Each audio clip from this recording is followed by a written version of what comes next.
On nous dit souvent, c'est presque un mantra dans le monde de l'investissement, que la clé du succès, c'est la diversification. Ne pas mettre tous ses œufs dans le même panier. Eh bien, la pile de sources qu'on a sur la table aujourd'hui, elle propose de jeter ce panier, d'en garder un seul, et de le surveiller comme du lait sur le feu. L'idée est radicale. Elle dit que la majorité des traders particuliers échouent justement parce qu'ils se dispersent trop. C'est une approche totalement à contre-courant, oui.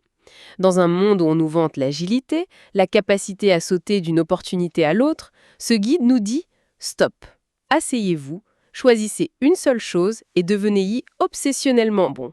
C'est une philosophie de la maîtrise par la contrainte, en fait. Exactement. L'analyse du jour porte donc sur ça. Construire une stratégie rentable en se concentrant sur un seul, unique actif.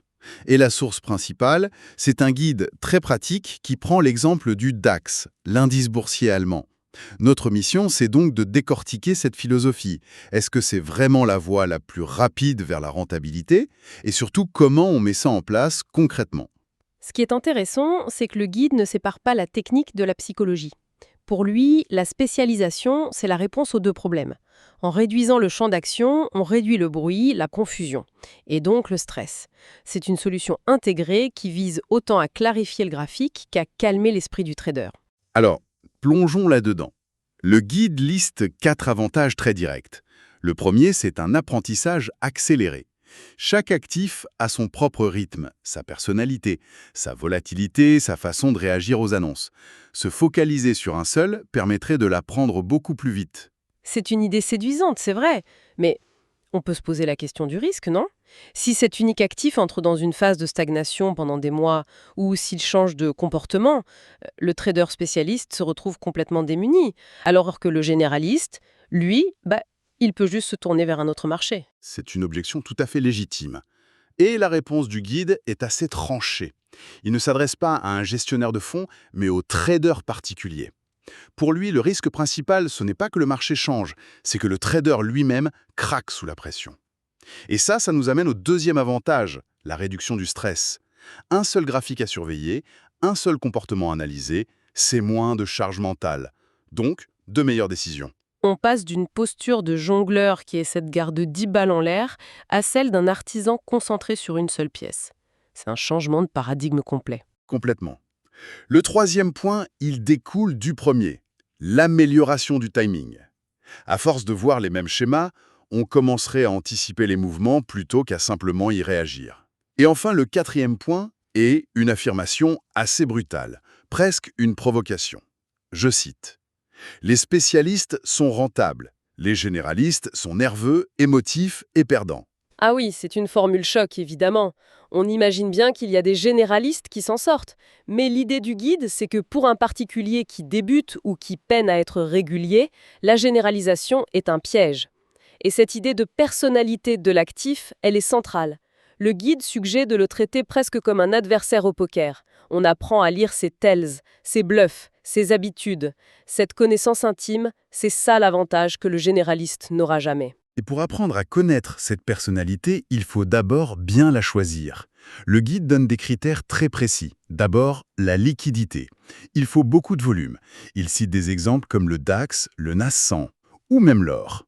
Ce qui évite les mauvaises surprises, les fameux slippages, c'est la base pour avoir confiance. Ensuite, une volatilité contrôlable. Le guide met en garde contre les extrêmes. Un actif trop calme, on s'ennuie, trop violent, ça peut très mal finir pour le capital. Le DAX est qualifié de « parfait », volatile mais lisible. Et enfin, un critère très pragmatique, la compatibilité avec son emploi du temps. Si on est dispo le matin, en Europe, le DAX est idéal. L'après-midi, plutôt le Nasdaq. Et le texte insiste sur le travail de préparation qui vient avant même de penser à une stratégie. Une fois l'actif choisi, il faut faire ses devoirs. C'est un travail de cartographie, connaître par cœur ses horaires clés. Pour le DAX, par exemple, la source dit que le gros de l'action se passe entre 8h et 11h. Après 17h, le calme revient.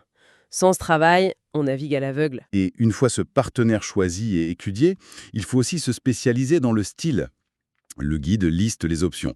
Le scalping, pour des trades très rapides, le day trading, où on clôture tout en fin de journée, et le swing trading. Pour un actif vif comme le DAX, la recommandation penche logiquement vers les styles les plus courts. Bon, on en arrive au cœur du réacteur. on a l'actif, on a étudié sa personnalité. Mais comment on passe de l'observation à une stratégie concrète, rigoureuse? Le guide a une réponse très structurée pour ça, une sorte de plan de bataille en 7 étapes. C'est un peu comme assembler sa propre voiture de course. J'aime bien l'analogie. La première étape, c'est le châssis, le contexte. Avant de penser à appuyer sur le bouton, il faut répondre à une question simple, tendance ou range. Pour ça, on peut utiliser des outils comme une moyenne mobile ou juste observer les sommets et les creux. C'est le diagnostic de base. Ensuite, étape 2, les zones clés. Une fois qu'on sait si on cherche à acheter ou à vendre, il faut repérer où le faire. On identifie les supports, les résistances. Le texte est très direct, hein. Sans zone, tu traites dans le vide. C'est là que la bataille va se jouer. Et c'est là qu'arrive le moteur de la voiture. L'étape 3, le signal d'entrée. Et là-dessus, le guide est intraitable. Il faut choisir un seul signal. Pas deux, pas trois, un seul. Par exemple, j'achète uniquement après la cassure d'une résistance si le prix revient l'attester. Et si ce scénario ne se matérialise pas, on ne fait rien. On reste sur la touche. Ces 3 premières étapes, c'est vraiment le noyau de la décision. Le contexte donne la direction, les zones donnent les lieux. Et le signal donne le moment. C'est ça. C'est un entonnoir qui filtre tout. Ce qui est frappant ici, c'est pas tant l'originalité de chaque étape, mais leur interdépendance. Ce n'est pas une boîte à outils dans laquelle on pioche, c'est une chaîne de montage. Si un maillon est faible ou si on inverse l'ordre, tout s'effondre. Et cette contrainte d'un signal unique, ça vise à tuer l'hésitation. C'est quasi mécanique et ça protège le trader de ses propres impulsions. Absolument. Alors, une fois qu'on a le châssis et le moteur, il faut la sécurité. On passe aux étapes de gestion. Étape 4, le stop loss, la ceinture de sécurité. Il doit être logique, jamais au hasard, toujours positionné derrière une zone clé. Et logiquement, après le stop, il y a l'objectif, le take profit, l'étape 5. Lui aussi, il doit être cohérent. On vise la prochaine zone clé, tout en s'assurant d'avoir un bon ratio risque-récompense. Le guide recommande au moins 1 pour 1,5. On arrive à l'étape 6. Et là, le guide la présente comme le pilier absolu, le money management. Sans lui, même la meilleure stratégie du monde finit dans le mur. Les règles sont strictes. Risquer un petit pourcentage de son capital par trade, genre 0,5% à 1%. Ne jamais risquer plus de 2% sur une journée. Et surtout, une règle psychologique cruciale. Arrêter de trader après 2 pertes consécutives. La journée est terminée. Et cette règle-là, c'est sans doute la plus difficile à tenir, mais la plus vitale. C'est une armure contre soi-même. On l'a tous connue, cette petite voix après une perte qui dit « Allez, juste un dernier pour te refaire ». En imposant une coupure nette, le guide installe un disjoncteur mécanique. Il ne dit pas juste « sois discipliné », il te force à l'être, pour empêcher la spirale émotionnelle qui mène à la catastrophe. C'est le garde-fou ultime. On arrive à la dernière étape de l'assemblage, l'étape 7, le backtest. Le passage au banc d'essai. Une fois la stratégie définie, il faut la tester sur des données historiques. Le guide insiste, au moins 100 trades pour avoir des stats fiables. Le taux de réussite, la perte maximale. Le guide utilise une métaphore très forte. Je cite, « C'est là que tu convertis une idée en une arme ». Et ce n'est pas qu'une simple vérification statistique, c'est un outil psychologique surpuissant. Avoir des données qui prouvent que sur 100 fois, la stratégie a une espérance de gain positive, ça donne la confiance pour l'exécuter en réel, sans flancher à la première, deuxième ou même troisième perte d'affilée. On sait que le plan tient la route. Une fois la voiture construite et testée, le travail n'est jamais vraiment fini. On entre dans l'optimisation. Le guide recommande, après 30 jours en réel, de faire une revue complète, d'analyser son journal pour identifier les erreurs qui reviennent, les meilleurs setups, mais aussi les pièges psychologiques, l'impatience, la peur. La devise est simple, supprime ce qui te fait perdre, amplifie ce qui te fait gagner. Et tout ça nous amène à la conclusion du guide, ce qu'il appelle la pièce finale. L'ingrédient secret, la discipline. Mais il l'a défini d'une manière intéressante. Ce n'est pas juste une question de volonté, c'est une compétence technique. La rentabilité, selon le texte, c'est la capacité à répéter les mêmes bonnes décisions chaque jour. La discipline, c'est simplement le moteur qui permet cette répétition à l'identique du plan, jour après jour. Alors, qu'est-ce qu'on doit retenir de tout ça? Le message est sans ambiguïté. Pour le trader particulier, la spécialisation sur un seul actif est présentée comme le chemin le plus direct vers la maîtrise et la rentabilité.